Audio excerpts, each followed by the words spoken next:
Est-ce qu'il y en a ici qui aiment les maths? Levez la main, ceux qui aiment les maths, quelques personnes. Ok, il y en a qui disent moyennement, ça va, ça dépend. Moi, je répondrais à cette question en disant ça dépend quelles maths. Parce qu'à l'école, ça allait bien jusqu'à ce qu'ils introduisent des lettres dans les maths. Et là, j'ai décidé de partir simplement en lettres et de laisser les maths pour les matheux. Avec mes enfants, on a un petit jeu, et je suis sûr qu'ici, plusieurs, vous l'avez aussi, mes grandes filles ont maintenant 9 et 7 ans, et on a ce jeu ensemble. Ma fille me dit, papa, 2 plus 2.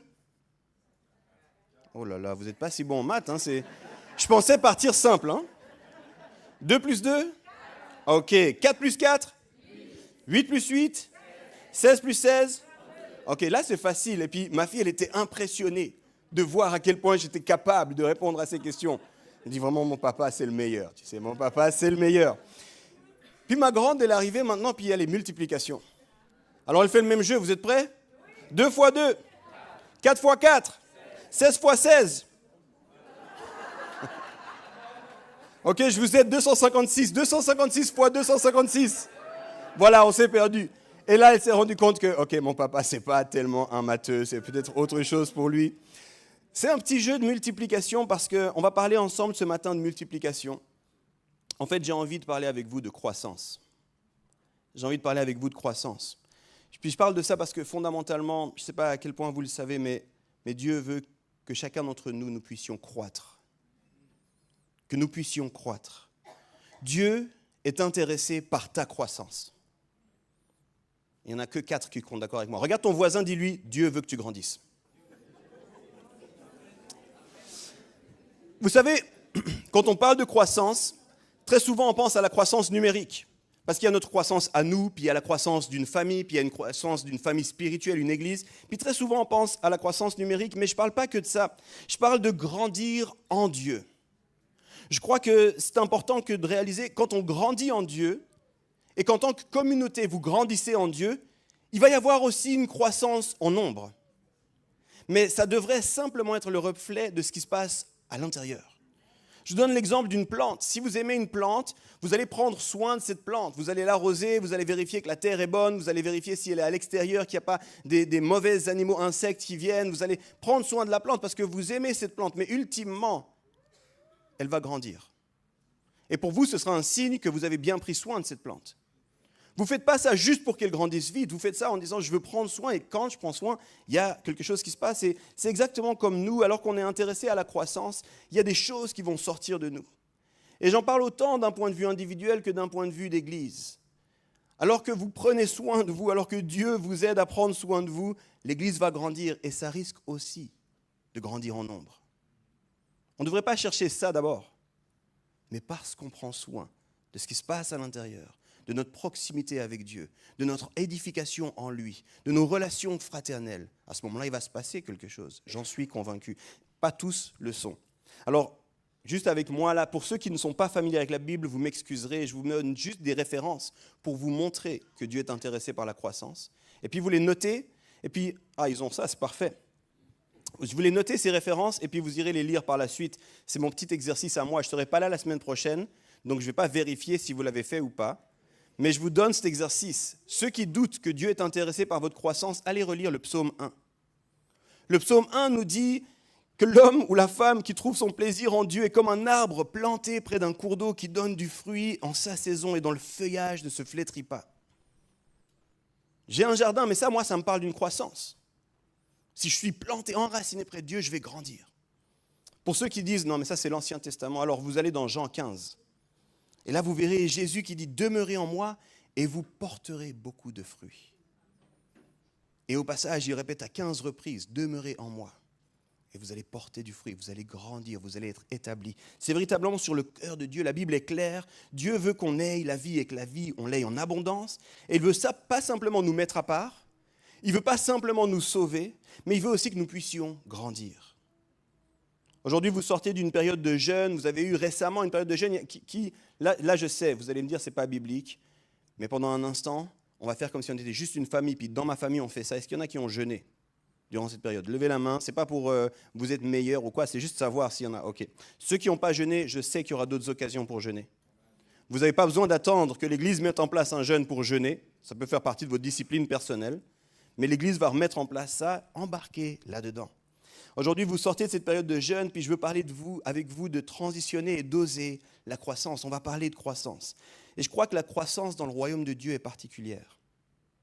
Je crois que notre croissance à nous, elle est très souvent additionnelle. 1 plus 1, plus 1, plus 1. Mais je crois que la croissance dans le royaume de Dieu, elle ressemble à la multiplication. Vous vous souvenez le petit exercice au départ ? C'est dur à suivre quand on croit avec Dieu. Quand on grandit avec Dieu, c'est un peu difficile à suivre. D'un coup, on ne comprend pas ce qui se passe, puis pouf, et hop, il y a autre chose. Un ami pasteur m'a dit la chose suivante, il a dit, si je fais avec mes forces, peut-être que j'arrive à faire que les choses s'additionnent. Si je fais avec ses forces, ça se multiplie. Si c'est moi qui fais, peut-être que j'arrive, avec mes efforts, à faire grandir un peu. Mais si je fais avec Dieu, ça va se multiplier. On va lire maintenant un passage. Certains se disent « enfin ». Il va s'afficher, vous allez pouvoir le suivre. C'est un passage assez connu, il est long. Si vous avez vos Bibles, n'hésitez pas à les sortir. On va aller dans Marc, l'évangile de Marc, au chapitre 6, à partir du verset 32. Plusieurs, vous allez reconnaître cette histoire, mais on va la lire en entier quand même. J'ai beaucoup de plaisir à lire la Bible et j'espérais que quelqu'un dise « Amen » moi aussi. On va lire Marc 6, versets 32 à 44. Et je vous laisse un peu de temps pour ouvrir vos Bibles. J'ai grandi à une époque où il n'y avait pas de projection comme ça, où il n'y avait pas de Bible sur nos téléphones portables. Et du coup, quand le pasteur annonçait qu'on devait ouvrir, il attendait que les gens ouvrent leur Bible. Alors j'attends un peu. Marc 6, versets 32 à 44. Ils partirent donc dans une barque pour aller à l'écart dans un endroit désert. Beaucoup de gens, pour information, pour ceux qui ne connaissent pas, on parle ici de Jésus et ses disciples. Beaucoup de gens les virent s'en aller et le reconnurent, Jésus. Et de toutes les villes, on accourut à pied et on les devança à l'endroit où ils se rendaient. Quand il sortit de la barque, Jésus vit une grande foule et fut rempli de compassion pour eux, parce qu'ils étaient comme des brebis qui n'ont pas de berger. Et il se mit à leur enseigner beaucoup de choses. Verset 35. Comme l'heure était déjà bien tardive, ses disciples s'approchèrent de lui et lui dirent : cet endroit est désert et il est déjà tard. Renvoie-les afin qu'ils aillent dans les campagnes et dans les villes des environs pour s'acheter du pain, car ils n'ont rien à manger. Jésus leur dit : donnez-leur vous-même à manger. Mais ils lui dirent : faut-il aller acheter des pains pour 200 pièces d'argent et leur donner à manger ? Il leur dit : combien de pains avez-vous ? Allez voir. Ils s'en assurèrent et répondirent : 5 pains et 2 poissons. Alors il leur ordonna de les faire tous s'asseoir par groupes sur l'herbe verte. Ils s'assirent par rangées de 100 et 50. Ils prirent les 5 pains, on parle de Jésus. Il prit les 5 pains et les 2 poissons, leva les yeux vers le ciel et prononça la prière de bénédiction. Puis il rompit les pains et les donna aux disciples afin qu'ils distribuent à la foule. Il partagea aussi les 2 poissons entre tous. Verset 42, tous mangèrent et furent rassasiés. Si vous avez de quoi souligner ce verset. Et l'on emporta 12 paniers pleins de morceaux de pain et de ce qui restait des poissons. Ceux qui avaient mangé les pains étaient au nombre de 5000 hommes. On s'arrête ici. Ce récit, je pense que plusieurs le connaissent. On l'appelle régulièrement un des récits de la multiplication. Il y a 2 récits de multiplication dans les évangiles. Celui-ci est un de ceux-ci. C'est une histoire qui est présente dans les 4 évangiles. Vous le trouvez, là on l'a lu chez Marc, mais vous le trouvez aussi Matthieu 14, Luc 9 et Jean 6. Je tiens à souligner ça parce que ça veut dire que cette histoire est assez importante. Si les 4 évangélistes ont décidé de nous la donner, ce n'est pas pour rien. Ensuite, on voit en particulier chez Jean et chez Matthieu que c'est un petit garçon qui a ses 5 pains et ses 2 poissons. Ici, chez Marc, ce n'est pas spécifié. On nous dit simplement qu'il trouve ces 5 pains et 2 poissons. Mais dans les 2 évangiles de Matthieu et Jean, on voit que c'est un petit garçon qui a ça. Encore un tout petit peu de contexte, très très peu. Si vous lisez juste avant, vous allez voir que la situation, elle est épuisante pour Jésus. C'est un moment dans son ministère qui n'est pas le moment le plus facile. Ce n'est pas le moment où il partait en se disant « Allez, on va faire des miracles aujourd'hui, je me réjouis de voir la foule ». En fait, juste avant, il dit « Il faut qu'on aille se reposer. Il faut qu'on aille se reposer. Puis encore, juste avant, il va apprendre. En tout cas, tout porte à croire qu'il est mis au courant de la mort de son cousin, Jean-Baptiste. Et puis encore, juste avant qu'on apprenne le décès de Jean-Baptiste, qui est assez sauvage et brutal, on apprend que Jésus a envoyé 2 par 2 les disciples. Ils sont partis, puis là, ils reviennent vers Jésus. Je vous donne ça pour qu'on ait un tout petit peu une compréhension de ce qui se passe émotionnellement quand ce miracle intervient. Quand on arrive là, Jésus est fatigué. Dans un des évangiles, on nous dit qu'il ne trouvait même pas le temps de s'arrêter pour manger. En plus de ça, il y a un trouble qui se passe. Jean-Baptiste, qui est un personnage clé pour Jésus et dans l'histoire plus largement, vient d'être assassiné brutalement. Et Jean-Baptiste, ça c'est mon avis à moi, mais c'est sans doute le seul qui comprenait plus ou moins le rôle de Jésus. Les disciples, eux, sont tout excités. Jésus, c'est incroyable ce qu'on a vécu, ce qu'on a fait, il y a eu des miracles, il y a eu des choses. Puis Jésus est fatigué, triste, peiné, son cousin est mort, tout le monde les presse, puis là Jésus dit, bon, on va partir. Alors, c'est un moment assez particulier, assez difficile pour Jésus. Et puis là, au milieu, il y a une histoire de multiplication. Une histoire de multiplication. Alors, en quoi ça nous concerne ? J'aimerais voir avec vous, au travers de cette histoire, 3 catégories, 3 groupes de personnes. Et je pense que chacun d'entre nous, on peut se retrouver dans l'un de ces groupes, voire 2 de ces groupes. Et puis, c'est une histoire de multiplication. Puis, je crois, je l'ai dit, que vous êtes dans une saison dans un tournant de croissance. Je veux le croire, je veux le déclarer. Et je crois qu'il y a des choses pour vous au travers de cette histoire, qu'importe quel est le groupe dans lequel vous vous trouvez. Alors, j'aimerais simplement prier pour que le Saint-Esprit puisse nous aider, chacun d'entre nous individuellement, à entendre quelle est son invitation pour nous aujourd'hui. Seigneur, alors qu'on va étudier un peu plus ce texte et en particulier ces 3 groupes, que ton esprit révèle à chacun quelque chose que tu as pour nous. Et je crois que ce quelque chose prend la forme d'une invitation. Quelle est ton invitation pour moi ? Qu'est-ce que tu veux me dire ce matin ? Que les oreilles de mon esprit et de mon cœur soient ouvertes. Dans le nom de Jésus. Amen. 3 catégories de personnes. Vous êtes prêts ? Premier groupe, assez facile, assez évident, la foule. La foule, on nous dit qu'il y a 5000 hommes. Et puis la plupart des théologiens et des historiens sont d'accord de dire qu'on comptait les hommes. Sous-entendu, on ne comptait pas les femmes et les enfants, qui devaient vraisemblablement aussi être dans ces foules qui ont suivi. Quand on parle de ça, on estime, alors c'est des estimations, les plus petites estimations, on parle déjà de 12 000, et les plus grandes disent 20 000 personnes. C'est une vraie foule, là. J'ai été dans des conférences jusqu'à 6 000, c'est énorme. 15 000 personnes. Moi, j'ai toujours trouvé marrant un petit détail quand Jésus dit « assoyez-les par groupe de 100 et de 50 ». Mais une fois que vous allez dans ce genre de foule, vous comprenez que c'est nécessaire si on veut distribuer les choses calmement. Donc, on parle de 15 à 20 000 personnes. La foule, c'est des anonymes. Je ne sais pas si vous réalisez, on ne sait pas trop qui ils sont, on ne sait pas trop ce qu'ils font. Ils sont là peut-être pour la première fois, ils ont entendu parler de Jésus, ils ont suivi Jésus, est-ce que c'est lui, est-ce qu'il fait des miracles, est-ce que c'est vrai, est-ce qu'il peut me guérir ? Il y a sans doute des malades au milieu d'eux. C'est des gens qui peut-être reviennent.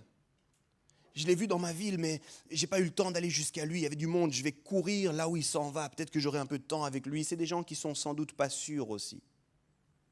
Est-ce que vraiment ça se pourrait ? Est-ce que ce ne serait pas un prophète ? Est-ce que ce ne serait pas peut-être celui qu'on attend ? Il y avait ce qu'on appelait l'attente messianique, l'attente d'un Messie, d'un sauveur. Est-ce que ce serait lui ? Et il y a ceux qui ne sont pas sûrs, qui sont pleins de questions. Il y a peut-être certains qui sont aussi frustrés et en colère. Ça fait tellement longtemps que j'attends un signe de Dieu. Vous connaissez, bon, je sors un tout petit peu des notes, il y a une histoire, il y a plein d'histoires où il y a Jésus qui fait des miracles. Puis des fois, il nous est dit que Jésus choisit une personne au milieu de la foule pour le miracle. Je pense, connaissant le cœur humain, enfin, pas tous les cœurs humains, mais le mien, il y a des chances qu'il y ait des frustrés dans l'histoire. Donc, vous comprenez ? Imaginez la piscine où tout le monde est malade. Tout le monde attend un signe de Dieu. Et une seule personne peut. Il y a déjà de la frustration qui augmente. Voilà que Jésus arrive. Il y a toutes ces personnes. Il prend un gars, viens. Allez, t'as ton miracle, on s'en va. Moi, avec mon cœur à moi, si je suis... excusez-moi, vous n'avez pas fait le tour de tout le monde ici ? Il y en a d'autres. J'avais mon ticket. Vous savez les tickets, hein, quand on va... C'était un monde. Pourquoi moi, personne ne m'a vu. Notre histoire, une foule qui va, Jésus qui va pour guérir l'enfant d'un pharisien, et puis voilà qu'une femme s'approche de Jésus, le touche. Jésus dit, une force est sortie de moi. Moi, dans mon cœur, hein, moi aussi je t'ai touché le vêtement en fait. La force, elle est où? Pourquoi la force, elle n'est pas sortie? Ça fait un moment que je te suis, que j'essaie de toucher, la force, elle est où? Je pense que dans la foule, il y avait des frustrés. Des gens qui étaient là, mais on a entendu des histoires, on a vu faire des histoires. Et moi alors? Elle est où mon histoire? J'ai une bonne nouvelle pour vous. Si vous vous sentez peut-être comme dans la foule aujourd'hui, anonyme, pas sûr d'être compris, rempli de questions, peut-être frustré avec Dieu, j'ai une bonne nouvelle pour vous. Verset 34, comme des brebis sans berger, Jésus s'arrête et lui, il voit la foule. Et il nous dit qu'il est rempli de compassion. J'aimerais te dire, où que tu en sois, sache que Jésus te voit. Indépendamment de ce qui se passe ici, de si quelqu'un t'a dit bonjour. Avant, il y a eu un moment, hein, dites bonjour. Toi, tu te dis, pourquoi il ne m'a pas dit bonjour à moi? Laisse Jésus te dire bonjour ce matin. Jésus te voit. Jésus sait que tu es venu. Jésus sait le prix que ça veut dire pour toi de venir ici. Et puis plus encore, il veut s'arrêter pour toi. Dans l'histoire, Jésus avait un projet. Venez les disciples, on va se reposer. Et il arrête son projet de repos pour la foule. Et dans l'histoire qu'on vient de lire, il va leur donner ce que personne d'autre ne peut leur donner. Il va les nourrir. Puis je vais revenir sur ça après. Mais c'est un moment où ça devient un petit peu nécessaire de nourrir ces gens-là. Puis Jésus va leur donner ce que personne d'autre pouvait. Il va les nourrir, puis il propose bien plus qu'un repas. Jésus a quelque chose pour toi aussi aujourd'hui. Si tu te sens comme dans la foule, il y a quelque chose pour toi.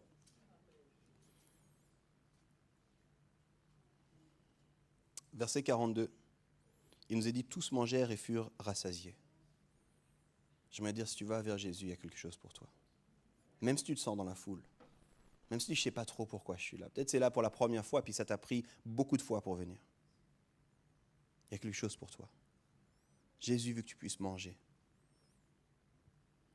J'ai rencontré une personne, une fois à l'église, dans une de nos communautés. La personne vient, me dit, pasteur, est-ce qu'on peut discuter? Avec plaisir, ça me fait plaisir de vous voir.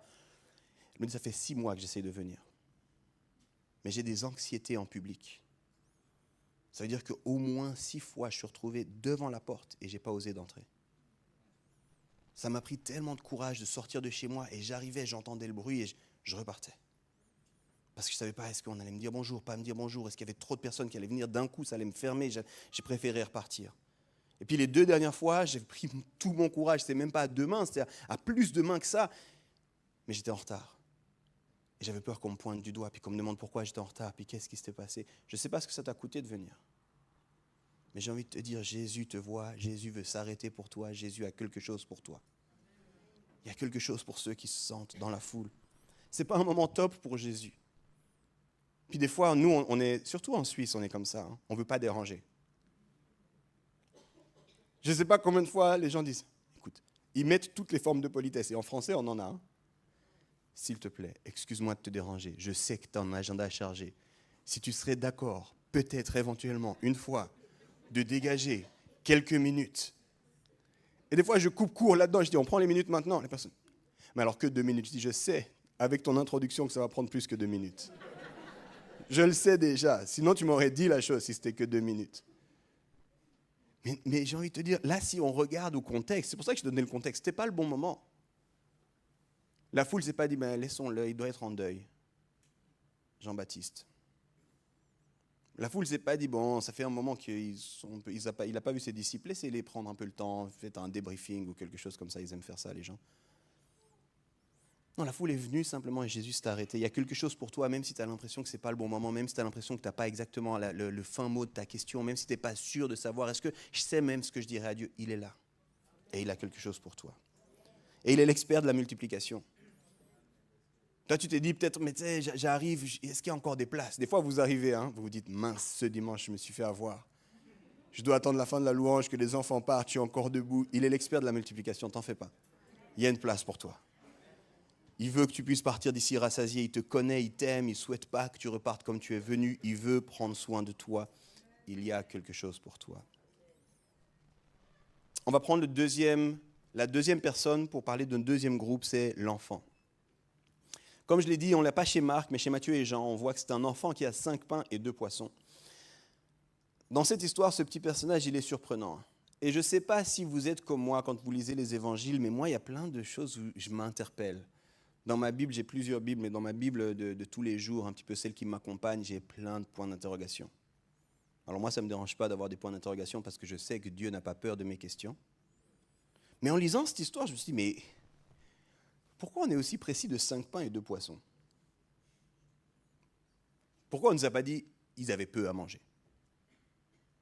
Pourquoi 5 pains et 2 poissons? Il y a peut-être que moi, mais voilà quelques informations un petit peu qu'il faut comprendre. À l'époque, les historiens nous disent que c'était l'équivalent, 5 pains et 2 poissons, c'était l'équivalent de ce que la banque alimentaire donnait aux orphelins. Chaque semaine, un orphelin avait le droit à 5 pains et 2 poissons. Ça, c'est le contexte historique qui nous l'informe. Ce n'est pas la Bible. Dans le contexte historique, dans cette région, voilà ce qu'on nous dit. C'était courant que pour les orphelins, on leur donne ça, puis chaque semaine, ils pouvaient venir. Une banque alimentaire, c'est-à-dire une fois dans la semaine, ils viennent, on leur donne le panier, 5 pains, 2 poissons, courage. Peut-être qu'on se voit la semaine prochaine. Donc 5 pains et 2 poissons, c'est extrêmement important de comprendre, ce n'est pas aléatoire cette histoire. C'est pour une foule de 5 000 hommes, 15 à 20 000 personnes, c'est rien. Mais pour ce petit garçon, c'est tout. Tout est question de perspective, là. Pour lui, c'est tout. C'est peut-être tout ce qu'il pourra avoir, à part s'il mendie, à part s'il est au bénéfice de la générosité d'un individu, d'une famille, c'est tout ce qu'il aura pour sa semaine. Ensuite, si on regarde un petit peu, parce que les chiffres et tout ça, c'est intéressant, géographiquement, on sait où il se situe, et on a des informations qui nous disent que dans le contexte, à l'époque où on estime cette histoire-là, dans les dizaines d'années proches, les grandes villes de la région avaient au maximum 3000 individus. Donc quand on dit qu'il y a 15 à 20 000 personnes qui sont là, on comprend mieux la peur des disciples. Non, ils ne sont pas au parc des Évaux. Ils n'avaient pas rendez-vous au stade de la Praille. Puis là, les disciples disent, écoute, il est tard, il y a McDo à côté, ils vont un peu plus loin, il y a Balex, il y a les pizzerias, Non! Les disciples sont littéralement un peu en train d'avoir peur, Jésus. Si vous lisez bien, ils viennent de plusieurs villes, toutes ces personnes-là. Puis les disciples, ils sont là, il faut les laisser parce que même s'ils vont tous dans la ville la plus proche, il n'y a pas assez à manger pour tous dans la ville la plus proche. Il faut qu'ils aillent dans les différentes villes, aux différents endroits pour pouvoir trouver de la nourriture. Puis les disciples parlent aussi d'argent. On ne va pas dépenser 200 pièces, c'est ça qu'ils disent à Jésus. Nous, on l'évite, puis nous, on est trop gentils avec les disciples. Ou peut-être qu'on a un filtre, on a trop lu les histoires bibliques, puis on pense que les disciples, ils sont bons quand ils disent est-ce qu'on devrait dépenser 200 pièces, maître, pour... Mais ce n'est pas du tout ce qu'ils sont en train de dire. Ils sont dire Jésus, écoute, on va s'appauvrir si on veut les nourrir. En d'autres termes, ils ont cet argent, mais c'est beaucoup d'argent. Ces 200 pièces, on estime que c'est environ 7 mois de salaire. 7 mois de salaire. Les disciples, ils sont en train de dire, on ne va quand même pas dépenser 7 mois pour des inconnus. 7 mois de salaire pour des anonymes. Tu veux que nous, là, les 12, on vient, on n'a même pas eu le temps de te raconter tous les exploits qu'on a faits. Tu veux qu'on aille dans les différentes villes, chercher à manger pour tout cela et s'appauvrir. C'est ça qui est en train de prendre place. Ce que les disciples essaient de dire, c'est on ne va pas nourrir ces gens-là. Les disciples ne sont pas comme Jésus. Ils n'ont pas la même posture que Jésus. Jésus s'arrête, rempli de compassion. Les disciples, eux, sont en train de compter l'argent. Ça va coûter cher, ce truc. Ta petite fête avec les amis, là, ça va... En plus, on n'a pas pu s'arrêter, on n'a pas eu de temps avec toi, tu nous demandes de payer pour eux. Renvoie-les. C'est ça, littéralement, que les disciples sont en train de dire à Jésus. Laisse-les partir. Toi, tu leur enseignes beaucoup. Le temps passe. Allez. Enseigne-nous, laisse-les eux partir. En plus, ils sont un petit peu habitués qu'au fait que où va Jésus, il y a de toute façon les foules, donc au pire, on les reverra plus loin. Moi, je suis sûr qu'il y en a plusieurs dans la foule qu'ils avaient déjà croisés. Ça va toi? Ouais, ça va. Depuis la semaine passée, ça va. Tu nous suis toujours. Laisse-nous tranquilles. Sans doute qu'ils en ont vu certains en disant, tu viens encore pour le repas, toi? Tu te retrouves toujours à ces endroits-là. Et j'aime la réponse de Jésus parce que Jésus, il regarde et il dit, qu'est-ce que vous avez? Qu'est-ce que vous avez? D'abord, Jésus est franc. Il va embêter les disciples. C'est un peu des discussions de ninja, si vous ne comprenez pas le contexte, si vous n'êtes pas habitué. Parce que nous, on lit ça comme si c'était tout poli, bien, mais en fait, les disciples sont en train de dire, fais-les partir, on ne les aime pas, on ne veut pas de ces gens-là. On ne veut pas dépenser pour eux. Puis Jésus leur dit, il n'y a pas à manger. Donnez-leur vous-même à manger. Et ça, c'est Jésus qui fait le papa. Ça, c'est Jésus qui est en train de... Parce que les disciples, ils viennent de vivre plein de miracles. Hein. Je vous ai donné le contexte. Ils viennent de partir, de chasser des démons, de tout ça. Et puis, Jésus, on a fait des grandes choses. Ils disent, alors, vas-y. Monsieur Pierre fait les grandes choses, vas-y. Nourris-les alors. Oh, mais avec quoi? On n'a pas... Est-ce qu'on va dépenser tout cet argent? Ben alors, Monsieur Miracle, vas-y. Nourris-les. Oh, mais ça coûte trop cher. Et là, Jésus dit, qu'est-ce que vous avez? Qu'est-ce que vous avez? 5 pains, 2 poissons.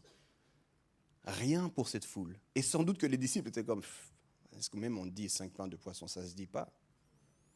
Regarde le nombre qu'on est. Bon, c'est le maître, il sait ces choses-là, on va lui dire. Parce que si on lui dit à rien, il va nous dire, vous êtes des menteurs. Alors on va lui dire, 5 pains, 2 poissons. Voilà ce qu'on a. Et Jésus s'arrête à ce moment-là parce que ce rien, pour la plupart des gens, c'était le tout de l'enfant. Et quand tu donnes ton tout à toi, Jésus est capable de multiplier. Toi, tu as l'impression, mais mon tout, c'est rien. Mais ton tout dans les mains de celui qui peut multiplier, c'est beaucoup. Alors Jésus dit, amenez-moi ça, amenez-moi ça. Et j'imagine un peu l'enfant à ce moment-là. Moi, j'aime cet enfant-là.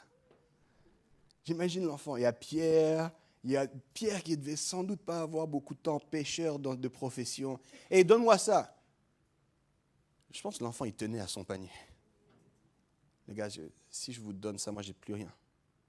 Donne, on va nourrir les gens. Est-ce que je garde même juste un pain pour moi? Au cas où? Parce que vu ce qu'il y a, si vous commencez à nourrir de l'autre côté, moi, j'ai 4 enfants. Et je vois leurs yeux des fois. Venez, on va à table, mais grande. D'abord moi, tu sers d'abord moi. Tu as peur qu'il n'y a plus après. Si je sers les autres, tu as peur qu'il n'y ait plus après.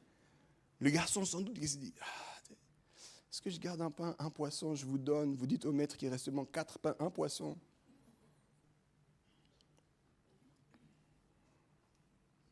On est beaucoup comme le garçon souvent.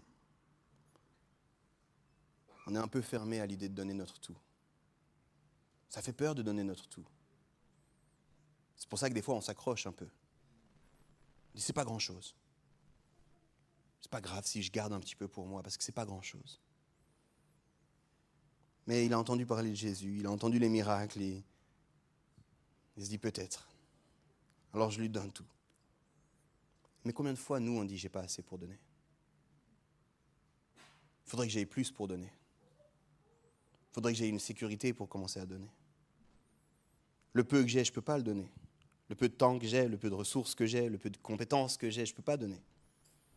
Combien de fois on dit, je ne peux pas donner à l'église, j'ai trop peu. C'est juste assez pour moi. Si je donne, qu'est-ce qui va se passer? Et très souvent, c'est cet esprit d'orphelin qu'on a. Si moi je donne, j'ai plus. Et quand on est dans l'esprit de l'orphelin, on se dit, ça doit être moi d'abord. Je donnerai quand moi je suis sûr d'avoir aussi. Mais dans cette histoire, l'orphelin donne tout. Il donne ses 5 pains, il donne ses 2 poissons. Et il ne se dit pas que le peu qu'il a, ça ne fera pas une grande différence. Combien de fois on se dit, je pourrais donner 5 francs chaque semaine à l'église. Mais 5 francs, c'est quoi, regarde? Ça ne paye pas une chaise, 5 francs. Ça ne paye pas pour refaire le sol, 5 francs. Ça ne paye pas pour un instrument de musique, 5 francs. Je ne vais pas donner 5 francs, je donnerai quand j'aurai plus. Combien de fois on se dit la même chose pour notre temps? Il faut aider, mais bon, moi peut-être je peux aider une fois dans le mois, mais une fois dans le mois, c'est quoi? Alors après, on commence à se comparer. Ah, mon voisin, lui, il peut donner plus. Lui, il a un boulot plus facile. Il rentre, il est moins fatigué. Ou alors après, on regarde, on dit, moi, j'ai donné déjà toute ma vie. Regarde ces jeunes-là. Ces jeunes, ils ont le temps, les réseaux sociaux, les baskets, les histoires, ils donneront eux. Moi, j'ai donné assez longtemps. Ou alors on se dit, mais les autres sont meilleurs quand même. Il a dit d'aller aider avec les enfants. Moi, je ne suis pas bon avec les enfants. Regarde, est-ce que même les enfants viennent me dire bonjour quand on arrive à l'église? Quand je leur dis bonjour, ils partent en courant. Je ne suis pas bon avec les enfants. Que ceux qui sont bons avec les enfants vont donner avec les enfants. Ce n'est pas mon appel. Je n'ai pas de don particulier. Je ne peux pas aider à l'église, mais je ne peux pas aider mon voisin. Ah, ce voisin, il est bizarre, il met la musique fort. Ah, je vais m'embêter avec lui, je peux pas. Souvent, on se dit, c'est les autres. Ou même, trop chrétien, on se dit, c'est Dieu qui fera. Hein? Non, on dit les vraies choses ce matin. On dit, il y a des besoins, t'en fais pas, je vais prier. Moi, je suis un gars comme ça, j'ai la foi pour toi, mon frère. Je vais prier, mon Seigneur, il va te donner. Mais Jésus a dit, qu'est-ce que toi t'as? Jésus, je prie, s'il te plaît. Là, je suis en train, va les aider. Puis Jésus dit, qu'est-ce que toi t'as? Parce que tu vois, celui qui est capable de tout multiplier, il pourrait très bien faire sans toi, mais il a choisi de faire avec toi. Est-ce que toi, tu es prêt à donner ce que tu as? Est-ce que tu es prêt à donner tes 5 pains et tes 2 poissons? Donnez-leur vous-même à manger. Qu'est-ce que vous avez? Jésus peut faire sans toi. J'ai envie de te dire, information, si jamais il n'a pas besoin de toi, il a envie de toi. Et ça, c'est énorme. Il n'a pas besoin de toi, mais il a envie de toi.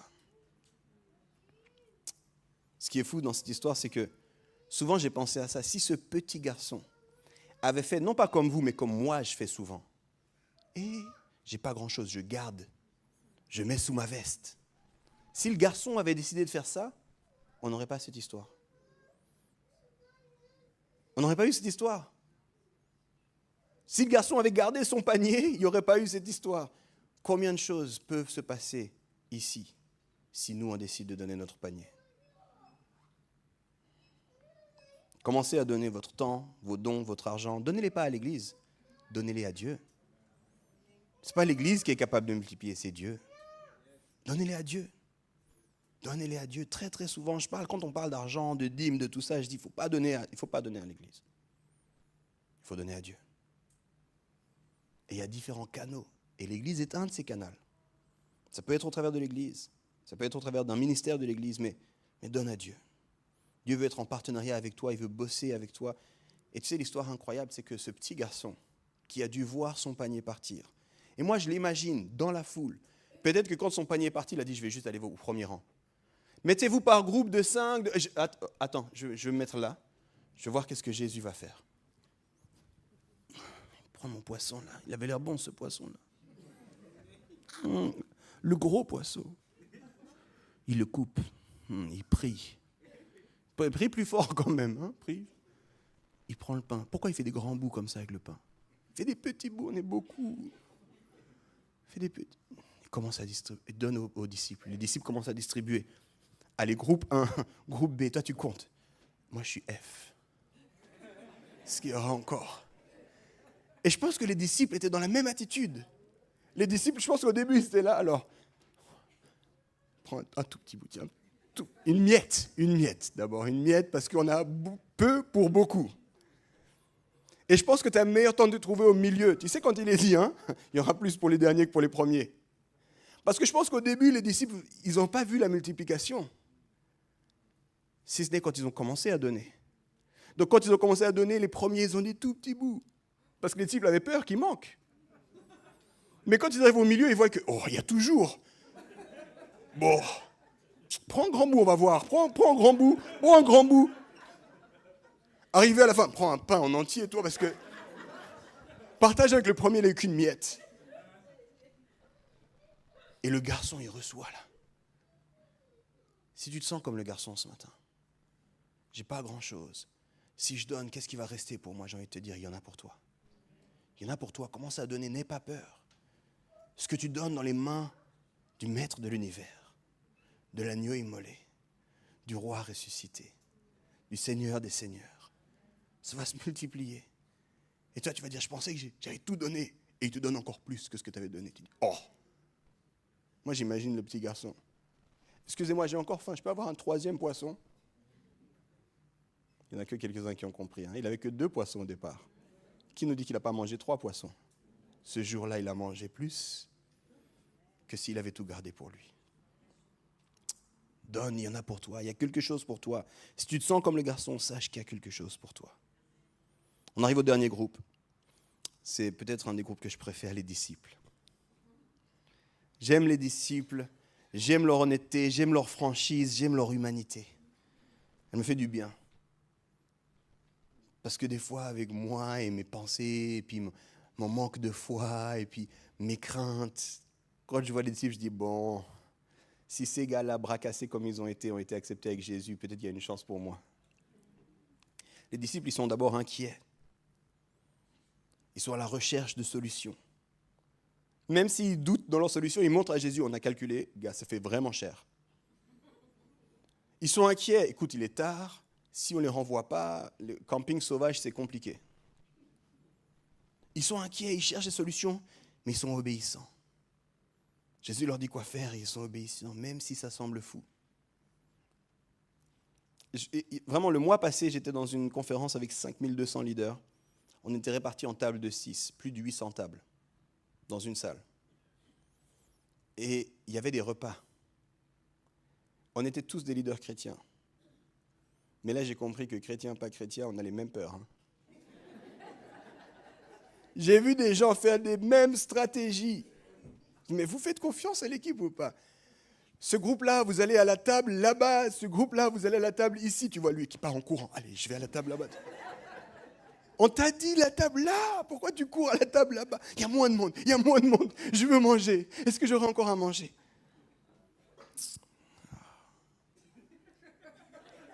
J'imagine les pauvres disciples. Asseyez-vous, s'il vous plaît. 50, pas 53. 50.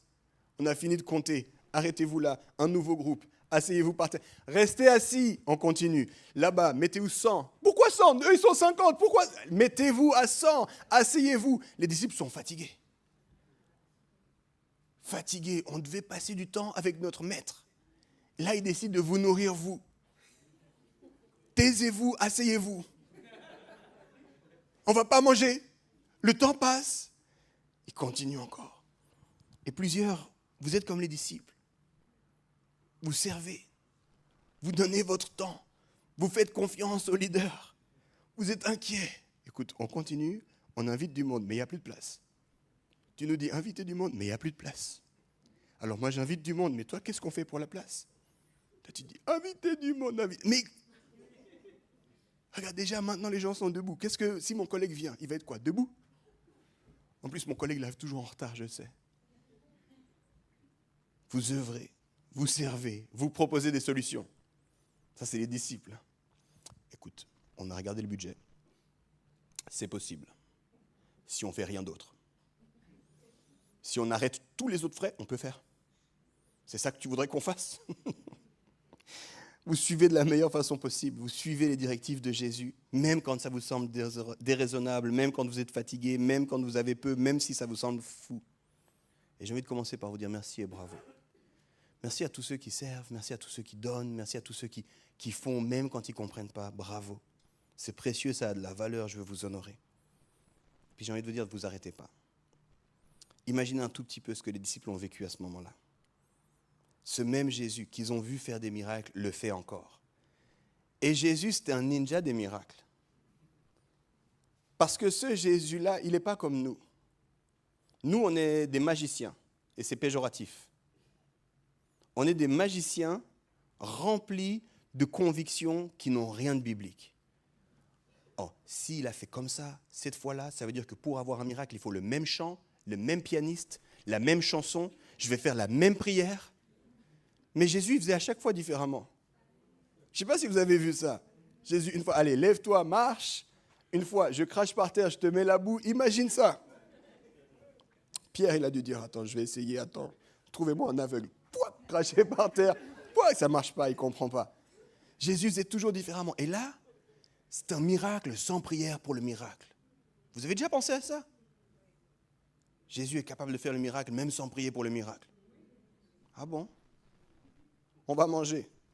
Merci Seigneur pour ce repas. Moi, j'imagine les disciples. Jésus, il faut que tu pries autre chose. Ça, c'est la prière quand on est seulement les 12.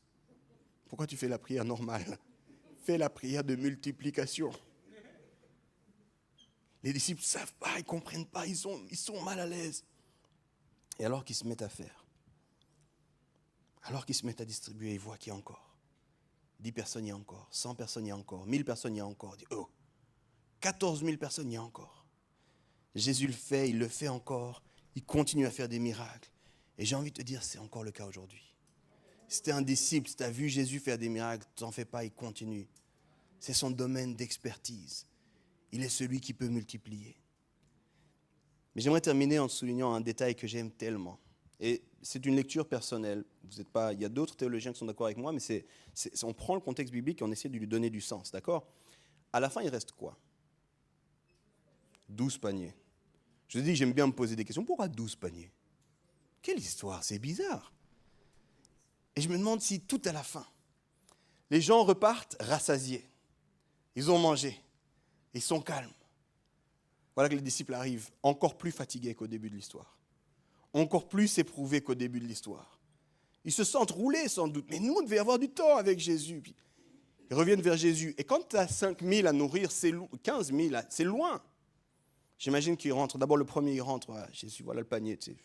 Je vais m'asseoir sur le côté, toutes ces histoires-là de miracles, de machin. Je suis fatigué. Donne-moi un peu à boire. Ils s'assoient entre eux, ils discutent. Deuxième qui arrive, le dernier qui arrive. Et, 1, 2, 3.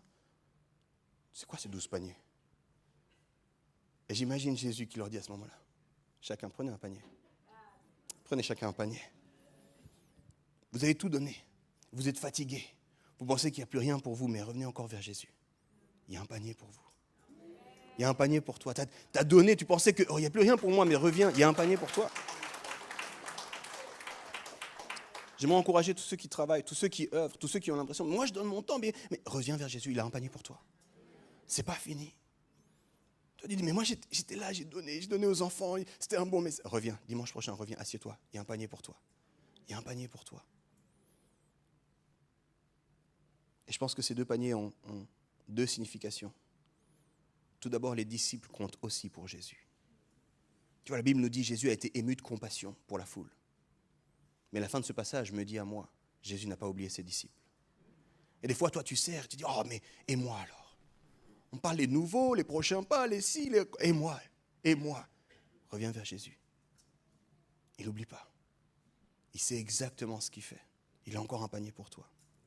Il veut s'occuper de tes besoins aussi. Alors que tu donnes, alors que tu sers, il ne t'oublie pas. Et le récit nous dit qu'il voulait aller à l'écart pour se reposer avec eux. Et c'est un rappel qu'ils ne sont pas oubliés, qu'il y a une provision et une fidélité de la part de Jésus pour toi. La foule a ému Jésus, il a changé ses projets pour la foule, il s'est mis à l'écart avec ses disciples, mais il n'a pas oublié ses disciples. Et des fois, on se sent oublié quand on sert. On se sent oublié, et moi alors ? C'est quand que tu peux venir, reviens aussi, ça, et moi, c'est quand ? Mais je crois aussi que ces paniers, c'est prophétique. Je crois que ces paniers, c'est prophétique. Non seulement ça dit aux disciples, je vais prendre soin de vous, mais je crois que ça doit faire naître quelque chose dans nos cœurs. J'aime beaucoup penser à Pierre. Tout d'abord parce que c'est de lui qu'on a le plus d'informations dans la Bible, donc c'est plus facile. Mais je me dis, Pierre, quand il a vu ce panier, il a dû se dire, ok, je vais rentrer à la maison, on va bien manger aujourd'hui. Et demain, si Jésus me demande de faire quelque chose, moi je le suis. Parce que celui qui a fait va continuer à faire. Puis j'ai envie de dire à plusieurs qui servent depuis longtemps ici, vous avez vu Dieu faire des miracles. Mais ça doit être prophétique, il va le faire encore. Il va le faire encore. Puis à certains, vous êtes ici, puis vous avez vu des miracles de Dieu. Il y a 20 ans, il y a 30 ans, il y a 40 ans. Je vais retourner vers le Maître. Il a un panier pour vous. Et ce panier vous dira non seulement qu'il ne vous oublie pas, mais qu'il veut le faire encore. Il y a un autre récit de multiplication. Moi, j'imagine, les disciples devaient être différemment préparés. Imagine si après ça, Jésus dit, nourrissez-les vous-même. Moi, je pense Pierre, encore une fois. Pierre, il a dit, est-ce que quelqu'un a ici 5 pains, 2 poissons ? Ça nous suffit. Amenez pas le steak, amenez juste 5 pains, 2 poissons. On aura tous un panier à la fin. On aura tous un panier. Puis ça motive une certaine foi. Ce que vous avez vécu en tant qu'Église n'est pas terminé. Il y a une multiplication qui s'en vient.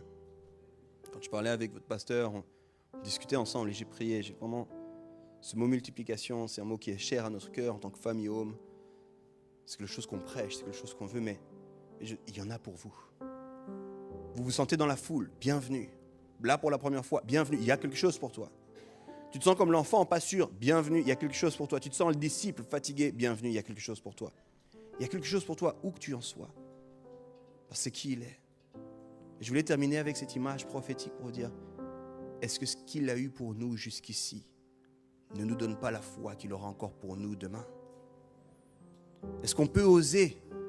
Vous avez fait des pas de foi. J'ai eu le privilège d'être là quand Raph et Christina et toute leur famille étaient installés ici en tant que pasteur. Il y avait une foi. Certains, vous étiez là, d'autres, vous n'étiez pas là encore. Vous êtes au bénéfice de ce qui s'est passé au travers de Dieu et au travers du leadership dans cette église depuis ce moment-là. Mais pourquoi ça devrait s'arrêter?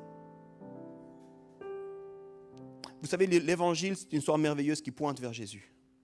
Et très souvent, dans notre égocentrisme, on dit l'évangile, c'est pour moi. Puis on se met à la fin de l'histoire.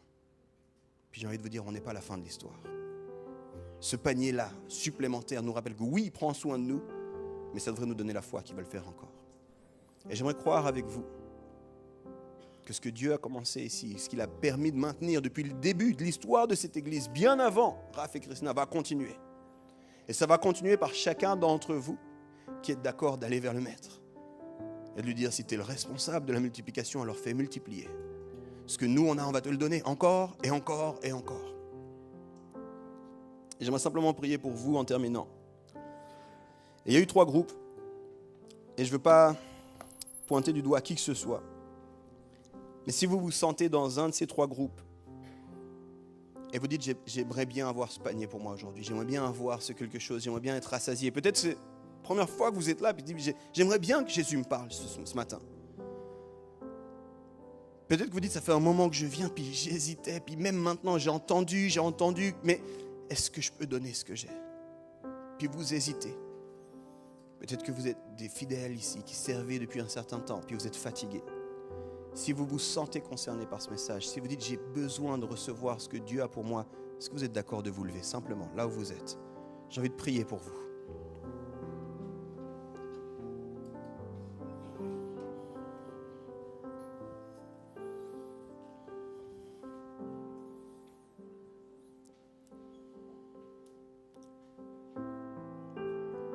Le titre de mon message, c'est « Il y a quelque chose pour toi ». Il y a quelque chose pour toi.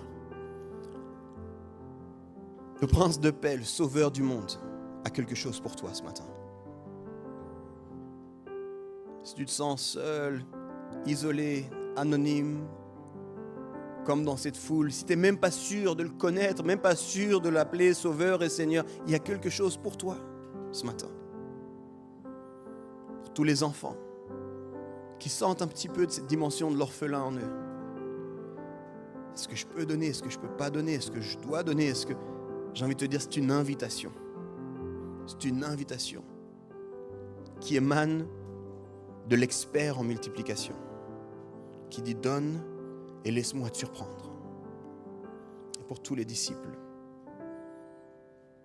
retournez vers le Maître, il a un panier pour vous. Alors Seigneur, je te prie pour chaque personne qui s'est levée. Tu connais leur histoire, leur parcours, le nombre de cheveux qu'il y a sur leur tête. Tu les façonnais avant la création de ce monde. Tu réfléchissais à eux, tu les voyais déjà. C'est toi qui les as formés dans le sein de leur mère. Tu les as vus jusqu'à aujourd'hui et je crois que tu leur as donné rendez-vous en ce moment, qu'importe où ils en sont. Touche les cœurs, Seigneur. Touche les cœurs comme toi seul tu peux le faire par ton Saint-Esprit.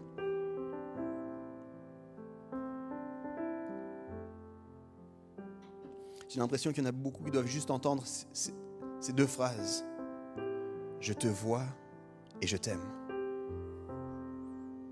Je te vois et je t'aime. Et je crois que ces 2 phrases, elles sont particulières pour ceux qui se sentent peut-être comme dans la foule. Jésus, ce matin, te dit, je te vois et je t'aime. Tu comptes pour moi. Tu es précieux, précieuse pour moi. Je te vois et je t'aime.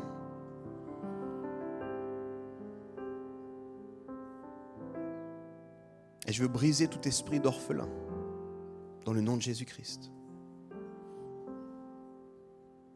Toute personne qui s'accrocherait à son panier en disant « Mais si je le donne, qu'est-ce qu'il y aura pour moi ?» Je prie pour une rencontre avec Dieu maintenant. pour l'action du Saint-Esprit. Comme Paul nous le dira, il nous donne l'esprit d'adoption par lequel nous disons Abba.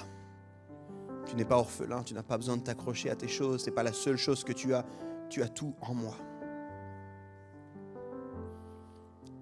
Et je termine en priant pour tous ceux qui sont fatigués. Retourne vers le Maître, bon sang. Tu as été fidèle à dire oui, fidèle à te lever, fidèle dans le service. Retourne vers le Maître, il y a un panier pour toi. Il ne t'oublie pas. Fixe tes yeux sur Jésus un instant. Laisse-le te rencontrer ce matin. Seigneur, je te remercie pour le privilège d'avoir apporté ta parole. Je te prie que ton Saint-Esprit fasse son œuvre dans le cœur de chacun et que cette œuvre, Seigneur, puisse porter du fruit dans les jours, les semaines, les mois à venir. Je te prie pour l'entier de cette communauté, Seigneur. Qu'on puisse, Seigneur, voir cette croissance que tu as pour elle en tant que communauté et qu'ils puissent avoir l'audace de continuer à te suivre là où tu vas les guider. Dans le nom de Jésus. Amen.